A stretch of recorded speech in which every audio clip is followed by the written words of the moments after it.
Bernie Sanders went on Seth Meyers' show here, and I think this back and forth is just perfect. It's pure class consciousness and solidarity, and this is exactly what's needed in today's day and age in order to fix the plethora of problems that we have laid out in front of us. Let's take a look, and then I'm going to react.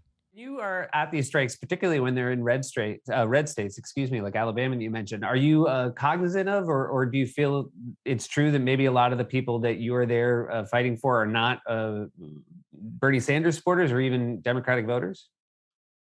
Well, that's an interesting question. I happen to believe that if you make it clear to working people, whether you're in Alabama, California, or any place else, that you are prepared to stand up and fight for their interests, that you have the guts to tell the pharmaceutical industry, you're not going to charge us 10 times more for a drug than they do in Canada, that you're going to fight for healthcare for all as a human right, that you're going to create jobs which pay at least $15 an hour, minimum wage that we need. See, I happen to believe that the Republican success in these red states among working people is not anything that they have done per se. It's not that in red states people believe in tax breaks for billionaires or throwing millions of people off of health insurance, or that people in red states want to do, as Mitch McConnell does, cut Social Security, Medicare, and Medicaid. I think the reason those states have gone red is that people are looking at the Democratic Party and saying, we don't believe you, we don't trust you, you're really not fighting for us. And then there are reasons why they go toward the Republicans. So when I go to those states and I say, you know what, you're entitled to decent wages and decent benefits, that healthcare is a human right, that your kids have a right to go to college, that you shouldn't be ripped off by the pharmaceutical industry, people nod their heads and they say, yeah, you're right, Bernie. No different in those states than in any, Vermont or any other state. That's exactly right. I mean, this is what solidarity is all about, and this is what we need to dig ourselves out of this hole that we're currently in. It's going to take class consciousness. It's going to take solidarity. When somebody joins a union, they don't have to answer questions like, well, what's your take on abortion, or who'd you vote for in the last election, or all of that stuff gets put to the side, and a higher value of standing together against the owner class is the dominant value.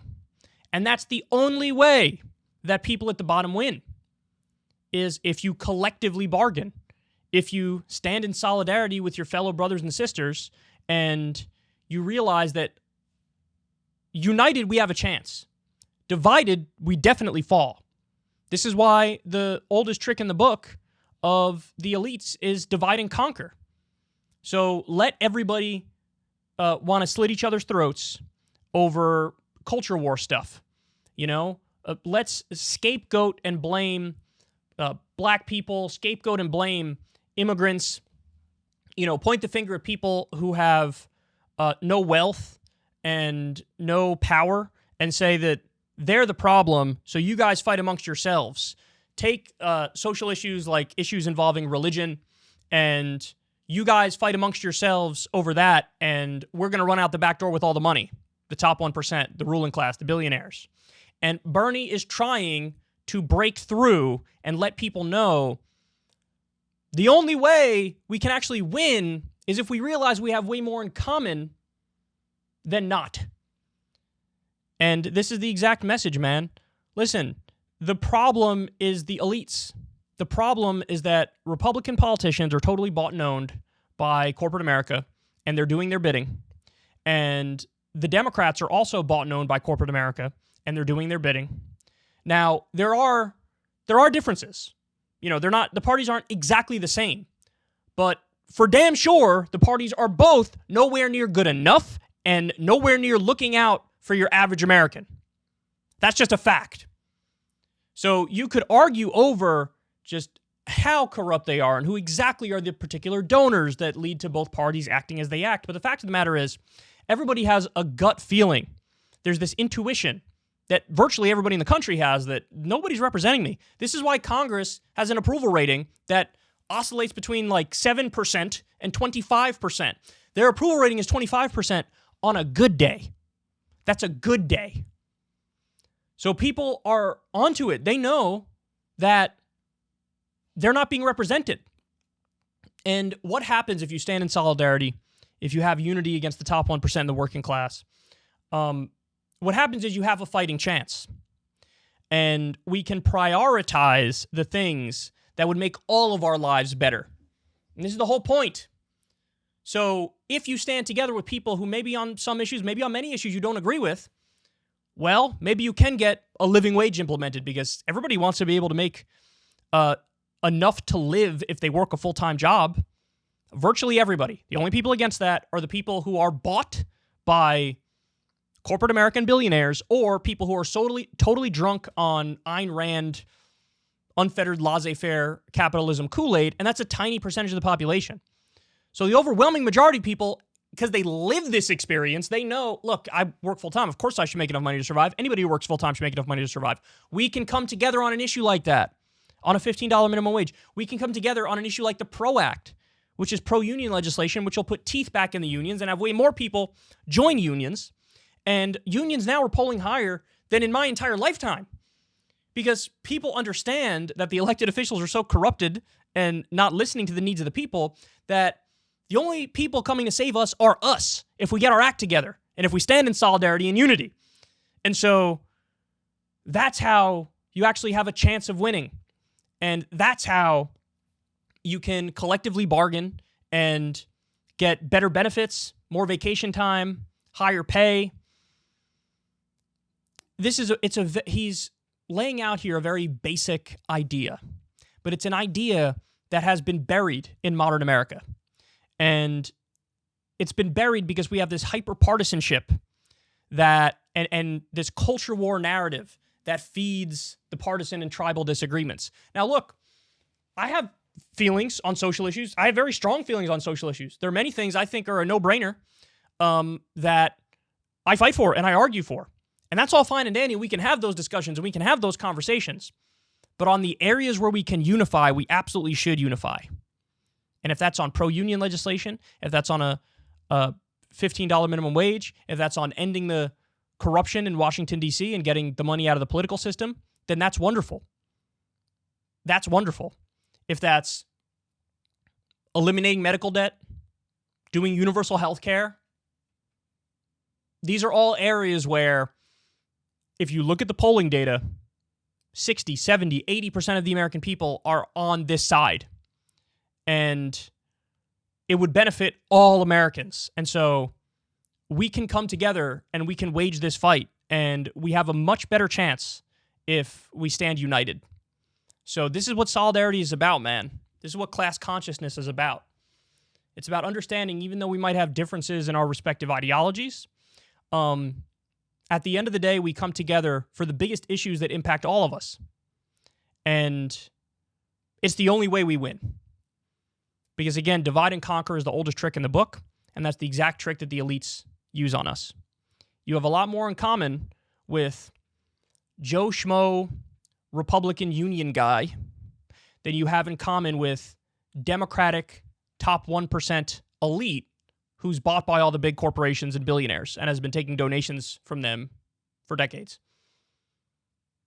Now, you've been brainwashed into thinking that's not the case, that, Nancy Pelosi is more with you than average Joe, apolitical or independent or Republican union person. But that's a mirage. It's an illusion. And it's an illusion to keep you powerless, to keep you alienated and isolated, to keep you weak and passive. If you're fighting all day about culture war stuff, you're not unifying on economic stuff, and it's much easier for the wealthy and the 1% to win and the elites to win. And, Bernie is now, his message is sharper here than it's been in a while. There was the 2016 iteration of Bernie, very powerful iteration of Bernie. 2020, I think he had some more missteps and actually did a worse run in 2020 than he did in 2016. But my guess is now that since he's behind the scenes and he has a leadership position in the Democratic Party, he's looking around and going, holy shit, it's even worse than I thought. This is even worse than I thought. And he said it. He said, listen, it's the failure of the Democratic Party that's the problem here. People, for the Republicans to get the number of votes that they've been getting, that's not just oh, I am affirmatively in favor of the Republicans. No, that's also, I just don't believe that the Democrats are actually fighting for me in any way. So it's the pendulum election. Hey, we voted for these people. They're not doing shit for me. Okay, go back this way. Okay, we voted for these people. They're not doing shit for me. Okay, we will go back this way. Okay, I voted for these people. They're not doing shit for me. So just back, forth, back, forth, back, forth, back, forth. But there's not the number of true ideologically committed Kool-Aid drinking far-right types are nowhere near the number that you've been led to believe. And it's politics is fluid. It is not stagnant. And there's a reason why, as you guys hear me talk about all the time, FDR won 4 elections in a row. He won 4 elections. And when he was president, Democrats held 80% of the House of Representatives, and they held 80% of the Senate. Those numbers, political scientist types today will tell you it's not possible in the modern age, with how hyper-partisan we are, for anybody to get those kinds of numbers. I don't believe them. The reason why we don't see numbers like that is because nobody's actually fighting for you. But if Americans got a taste of a president who actually would fight for them, you would see numbers like that. You would. The American people will reward you if you fight for them. And we just haven't seen anybody fight for them in any serious way in so long. And so I want to change the imagination of what's possible and not possible. People are so jaded and cynical and nihilistic, they don't realize that a better world is possible and that it actually is more attainable and the path is more clear-cut than anybody wants to admit. And Bernie here is sort of touching on one of the hard truths of that reality, which is it's not that people are affirmatively pro-Republican, it's just a lot of these people say the Democrats haven't done anything for me, and so they swing right. And so if you actually serve people, we can win. And if you actually stand in solidarity and unify on the big issues that affect us all, that's our best way of winning. Labor has a lot more power than people realize. Can ground this country to a halt if they want. If there's a general strike, we've seen a bunch of strikes that have actually succeeded in recent years. This is the first time in a long time that unions are going on the offense and they're no longer on the defense. And that's a wonderful development. And look, I challenge you. Go read this video's on YouTube. Bernie talking to Seth Meyers. Go read the comments. Because there are plenty of people who are just pro-Bernie who are like, this guy's awesome. And then there are plenty of people who are like, look, I'm not somebody who is inclined to agree with this guy. In fact, I didn't really like him. But as I'm watching this and I'm soaking it in, I realize he's right. And we need more people like him. He's a national treasure. And this is the ideology that gets us through the dark days. So this is well done. Bernie's now pressuring the Democrats more so than I've ever seen him because he sees everything's falling apart. And he's saying, fight or lose. It's that simple. And he's now saying, bring up individual bills on specific issues through regular order and apply political pressure, and then use this not only to try to get the policy implemented, but to play politics the right way to show Americans, hey, we're for $15 minimum wage. Hey, we're for paid sick leave. Hey, we're for the child tax credit. That's what Bernie's saying to do. Yes, but I go one step further. Biden needs to do those executive orders too. He needs to eliminate student loan debt. He needs to legalize marijuana, a bunch of different things through executive order because he can. And he's just not exercising that power. So Bernie reached this final form here, and that final form is pure class consciousness. If you want to see me and Crystal Ball interview legends like Noam Chomsky, Cornel West, and more, subscribe to Crystal, Kyle, and Friends on Substack. $5 a month gets you the video version a day early. Remember, we take 0 ad dollars for this podcast. Or you can sign up on Substack for free and get the audio version a day later. Link in the video description box below.